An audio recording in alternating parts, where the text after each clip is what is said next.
Hello everyone, my name is Chris. This is Matthew and Olivia. We're technicians at Hull Simulation. Today we're hoping to share some best practice with you. The name of our presentation is Standardising Simulation Sport, Improving Quality by Planning. So today we're going to talk about three different methods or pieces of data collection we use to actually help improve our service. Okay, so the three things we're going to talk about are a sim planning form, a sim use form, and a maintenance log. The background to this, regionally, there's a bit of an ulterior motive to this in that there's a lot of discussions around the value of technicians. So we've been trying to think about how you actually gather data to show the value of a technician, show what you're accountable for. So that's a bit of a regional, national sort of background to this project. But locally, we found that amongst the three of us, we take it in turns running simulation activities, and there was a lot of communication, too much communication between the three of us on who was doing what and how we were doing it, and it was causing difficulties. So we needed better organisation, basically. And additionally, our medical education department was the first in the country to be ISO 9001 quality management accredited. So that means you become customer focused and you get checked every year, and you have to present information about how you deal with your customers and your processes. So this was one of the outcomes that we also should be storing and gathering information on what we do. And the third point was as well is that we just didn't actually gather any of this information. If somebody said to us, how many simulation sessions have you run, how many times is this mannequin used, it wasn't actually recorded. And also, another I'd like to share as well is that all of this was technician-led. Nobody has come and told us to do this. We've decided to do this ourselves. And our Twitter feeds are there as well, just so you know.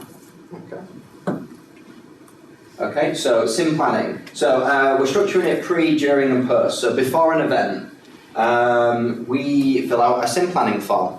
Okay, so as I already mentioned, the reason for this is when it came to a sim event, we have probably 30, 40 of these different types of simulation events, and we cannot remember in our own heads exactly who does what and how they do it. So we started experimenting with different ways to track the information. So we came up with this form. So on here, I'll go through a few of these bits in a second, but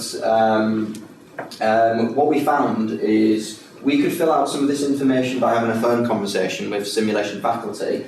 And then as the service evolved, we added new bits and pieces. And we found as well, by consulting with the faculty, it actually made them think a bit more in advance about what they should be doing. For example, up here, you've got the simulator to use, okay? So this is like right at the top, and a lot of people presuming straight away, I want to use this mannequin. And being a believer in technology-enhanced learning and educational objectives, I believe we should actually find out the objectives and try to fit the technology to match. Having said that, we do ask them, have they got an idea of what simulators they like to use? So we log it. So we've got 13 or so different simulators in Hills. So we ask them which one they want to use. One of the other ones we have here is bookmarking laptop. We have the SMOT system, and on the SMOT system we try and encourage people to use video feedback. Video feedback is much more rewarding if you can actually bookmark the activity. So we actively encourage people to have a bookmarking laptop and in the session make bookmarks, and then we will assist them with actually playing back the bookmarks. That's linked to video debriefing. We ask them if they want to do a video debriefing. And some obvious things like simulator clothes, what do you want the simulator to be wearing, what bed do you want them to be in, moulage and blood, scrubs and outfits, do you want your faculty and staff to actually be wearing scrubs? If so, then we need to order in the right amount. Here is I've had a sharps injury myself. I've had a needle in the leg, which was not painful but very disturbing. So I'm quite hot on this one. So sharps. If sharps are going to be used in the session, yes or no, and the name of the clinician responsible. You know, our team are not clinical. We know how to put sharps away, but we expect that faculty should be clearing up after themselves and not leaving it. And just because it's an educational facility doesn't mean it's they shouldn't be following the same things they do on a ward. So So we ring people up, we go through this, or we go through it in person, and all this information gets put onto a spreadsheet. So if we know in a couple of weeks we've got a certain course coming up, we can look this up and say, well, here's what they did last time, and we check with them that they still want to do it that way. And that means between the three of us, on the day, we know what we're setting up, we know what we're in for, and one of the key points here at the bottom is technician support. We know if they need us just to set up and leave it to it, or do we set up and hand over? Do we operate the scenarios for them and leave them to it, or are we faculty for the day and we're actually on it? And that allows us to manage all the other demands on technicians' time as well. So that's the sim planning form. I'll now pass over to Olivia, and she can tell you a bit about what we do during the simulations. Thank you. So during the simulation, or during the event, or just after the event's finished, we give a faculty member a simulator use form. So this is sort of along the same lines as they've got to fill out what equipment they've used and so on. But this is the form that helps us record what mannequin's being used, and when it's being used, and how many people that mannequin has trained that day, and so on and so forth. So a couple of things to go through on this sheet is we do ask for the name of the person who's filled it out. Sometimes we like to know what faculty have been involved. Some courses that we run, the faculty change every time the course is run. Sometimes the faculty decide to stay the same, and it's nice to know what faculty member runs it which way, because sometimes different faculty members may be running the same course, but they may run the course completely differently. We ask for the number of delegates. That's for our information and our monthly login system, which I'll show you in a second. And we do ask for what's not camera that they've used and whereabouts in the centre that they've used it. So we have roughly 2 in each room in our centre. We have a couple down the corridors, and we have mobile ones, and then we have one in the foyer. So it's nice to know what cameras they've used where, so that we can know which rooms it's being used in as well. And we do ask them to sign it in a little declaration just to say that they've used the equipment safely and that they haven't damaged it. And this all sort of helps us to go onto our monthly login system. So this is just an example of one of our mannequins, one of our Sigma 3Gs. And we have the uses, so this would be how many courses he's been used on, and the users would be how many delegates have been trained by that mannequin. Does that make sense? So this graph then shows from February last year to January this year, and it does actually reflect quite a lot of busy and quiet periods in our centre. December is a very quiet time in our centre. Christmas and actually August is quite a quiet time as well, although this graph doesn't actually reflect that, but because of school holidays, August is usually quite quiet. One thing that is interesting is you automatically, when you look at this, jump to the users because it's quite high and it's bright red.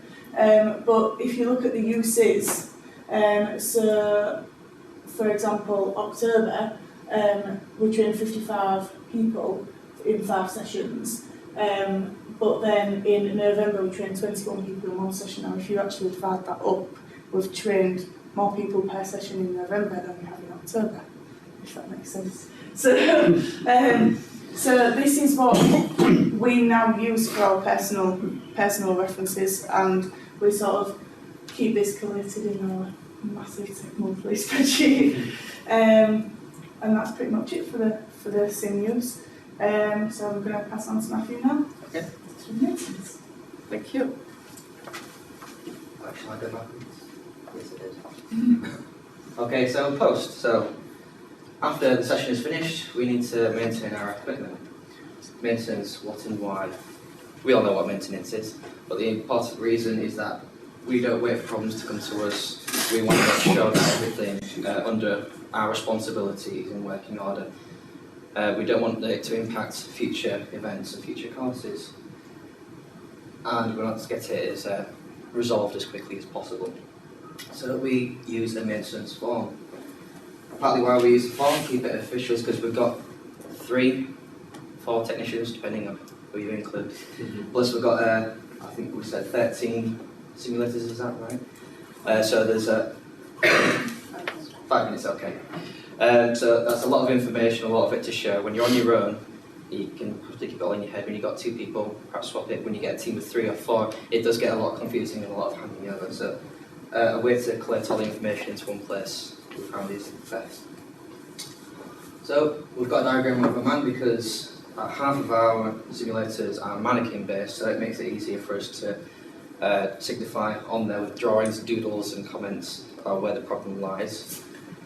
Common problems: control disconnects, power issues, controls non-responsive. I'm sure you've all been there before. Perhaps we'll make a note, even if we've resolved it straight away, or if it was just a temporary problem, we'll still make a note of that. Or if the simulator is completely fine, we will still fill it out, sign it and date it. Partly why we use the sim use form is that we can trace it back who broke it. This is so we can trace it back when did it break and how did it break. Okay, and so this is part of our log which we start ourselves. It's actually come in quite handy because Chris mentioned the ISO accreditation. It's come in handy to support that and raise that standard, but we started this before. So this is making sure that everything's checked. This is not the status of the mannequin, but that it has been checked. That's all of those. We get all of them checked at least once a month. Even though we've got a quiet month, maybe in December, we'll make sure it still gets checked. These long lines of reds doesn't mean that we're neglecting of our duties. It means that that mannequin or that simulator was out of use. And because of that, because of our checks, we will be able to notify the necessary staff. Like I said, next month, this course won't be able to run, or I have to come up with plan B because it's broken. Thank you. How are we doing? Good. We ran time up. Great. Okay, so we've got a couple of extra slides just to fill out time if there is more time. Do you want to do them now or do you want to wait 3 Yep, minutes? in the interest of sharing best practice, we've got a couple of extra bonus slides as well. So did you want to go to the first one? Yeah, sure. It's still along the same theme of documentation and procedures. So I talked about this in another session earlier today. This is something else that we've helped collaborate in doing is an induction before each course. Now we started this with our a specific course of ours which runs for a set amount of time every year. So it's a good place to test new procedures. It's a human factors course, but it's aimed at foundation year doctors. So sometimes it's the first time they've come into our centre, first experience of immersive simulation. So we introduce them to the environment and to the mannequin, what you can and cannot do, what to be aware of. So no longer do we get people bringing the real crash call, and we're developing it as we go as well to circumvent common problems that come up as well. For instance, we've had some funny moments where they close the curtains to give some privacy to the patient, and the nurse pulls it back to get funny looks, but it's because we can't see them because the camera's in the ceiling. So we let them know what they can do and where that realism boundary. One of the reasons behind this as well is the course map you spoke of. The faculty change every year. We have new faculty, and they run it quite intensively. They're 15 over the term, so the faculty are brand new at the beginning. So we, because we've been running this for 3 years, we know sort of how it runs. So they really depend on us. So it's the course which is to us we feel like faculty on. So this is in their booklet how they run it, and it does say technician gives a 10-15 minute induction at the beginning of the day, so we're quite proud of that. One of the other things we did on Faces as well was a checklist. So on this same course, we found some of the faculty, you have a bit of a hierarchy gradient, and the faculty of the day are the one who they come in and they say, right, we're going to start now. And we're like, but we haven't done this yet. And they're like, I'm the boss, we start now. It starts, and then a couple of minutes later, not something's working, and they're like, why did we start? It wasn't working. Like, you didn't ask us. So we created a checklist. So we cover 3 areas in this: sim suite, viewing room and control room. And we run through this, and now the faculty accept that the checklist gets done before a simulation scenario starts. And I'd like to draw your attention to the last bit on it. Technician is happy to go. And there's a little bit of a dig, but it does help. And we found, and we did log this, and we found that on the days we actually do this and run it through, the problems that are apparent from not doing those do not care as much. So the evidence is it does work. So there's a few little bonus things. So we recommend you try those too. Thank you very much. Well done.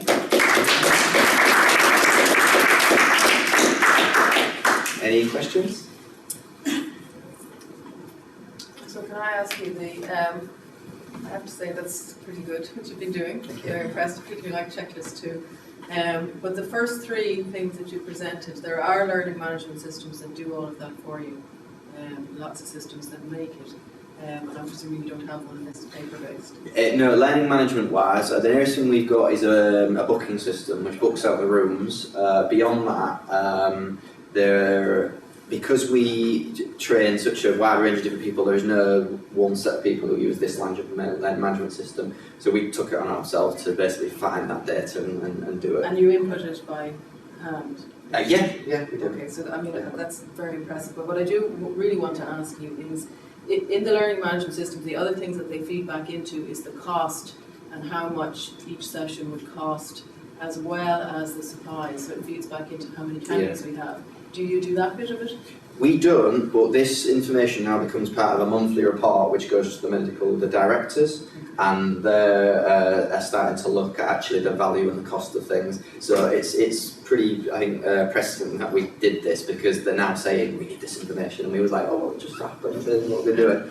So we are aware that some courses are costed out now on technician time, on what mannequins they use, and then how much that mannequin costs for its yearly maintenance, and so on.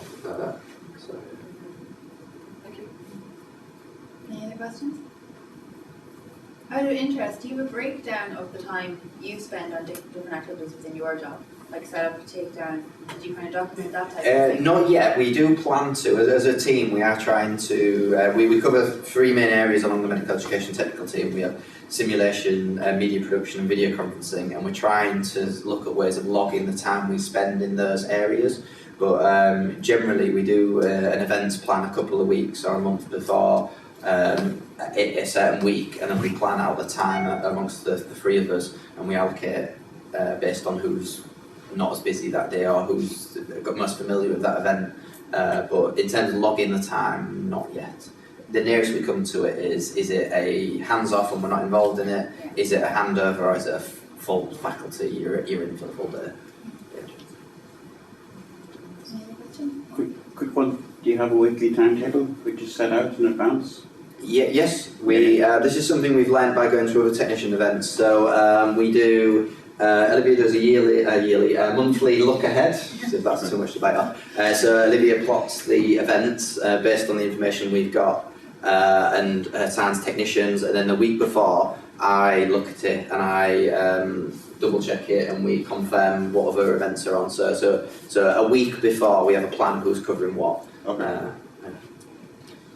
Even then, plan changes. Yeah. I was just going to ask, has it made a difference in terms of keeping on top of mannequin repairs? Have you managed to nip things in the bud before? It's mean we can communicate that things are broken a lot better. You saw on there our Premier has been out for a long time, so that has had a knock-on effect on activity.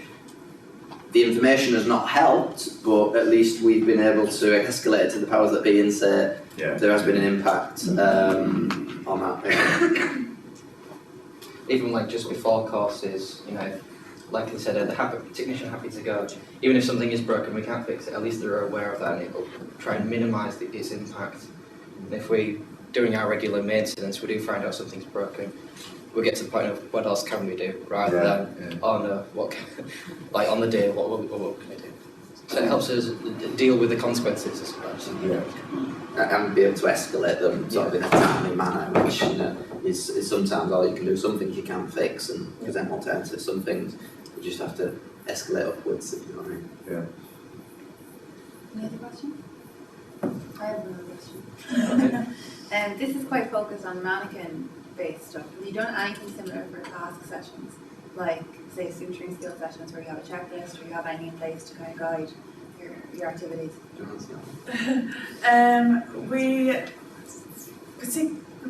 Task sessions, not so much. We do have procedural simulators that aren't mannequin based, that computer and sort of taskish based, and we do that system for that, and along the lines we fill out all the same paperwork, but not suturing sessions as such. Yeah, no, sorry.